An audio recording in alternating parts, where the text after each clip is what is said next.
IPL এ নিলাম থেকে দল পাননি বাংলাদেশের তারকা বাঁহাতি pacer Mustafizur Rahman.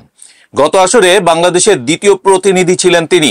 Chennai super Kings তাকে ভিত্তিমূল্যে দলে ভিড়িয়েছিল।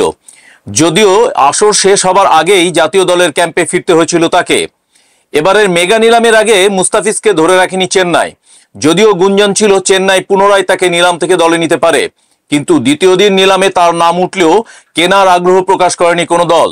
নিলামে তার ভিত্তিমূল্য ছিল 2 কোটি রুপি। মুস্তাফিজের মতো নিলামে নাম উঠলেও অবিকৃত থেকে গেছেন বাংলাদেশের তরুণ লেগ স্পিনার রিশাদ হোসেন। তার ভিত্তিমূল্য ছিল 75 লাখ রুপি। টি-20 লিগে লেগ স্পিনারের বেশ কদর। আইপিএল এ মূল্য দেওয়া হয় লেগ স্পিনারদের, সেজন্য ড্রাফট থেকে নিলামের তালিকায় রাখা হয়েছিল রিশাদকে, কিন্তু দল পাননি তিনি। এবারের মেগা নিলামে বাংলাদেশের 12 ক্রিকেটারের নাম ছিল। মুস্তাফিজ, রিশাদ ছাড়াও নিলামে বাংলাদেশ থেকে গুরুত্বপূর্ণ নাম হিসেবে আছেন সাকিব আল হাসান, নাহিদ রানা, তাসকিন আহমেদরা। নিলাম থেকে দল পেলে আইপিএল এর আগামী 3 মৌসুমের পুরোটা তারা খেলবেন, বোর্ড থেকে এমনই ছাড়পত্র দেওয়া হয়েছিল। তবুও কোনো ফ্রাঞ্চাইজি দলে নিল না ফিজদের।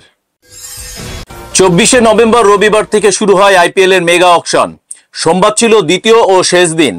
সৌদি আরবের জেদ্দা শহরে বিপুল অর্থে ক্রিকেটারদের দলে সামিল করে ফ্রাঞ্চাইজিগুলো। অর্থের বৃষ্টির মাঝে বেমানান গ্লেন ম্যাক্সওয়েলের প্রাইস ট্যাগ। যবে থেকে আইপিএল খেলে আসছেন তিনি, তবে থেকেই নিলামের সর্বোচ্চ মূল্য পাওয়া তারকাদের মধ্যে প্রথম সারিতে থাকেন অস্ট্রেলীয় অলরাউন্ডার।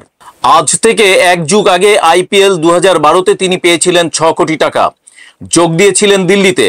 তরুণ তারকাকে ওজি মিডিয়া সে সময় ডাকা শুরু করেছিল মিলিয়ন বেবি বলে। সেখান থেকে মুম্বাই ইন্ডিয়ান্সে যান 6 কোটিতেই। এরপর 2014 থেকে 2017 অবধি 6 কোটির বিনিময়ে খেলেছেন পাঞ্জাব কিংসের হয়ে। 2018-তে দিল্লিতে ফেরেন 9 কোটি টাকায়।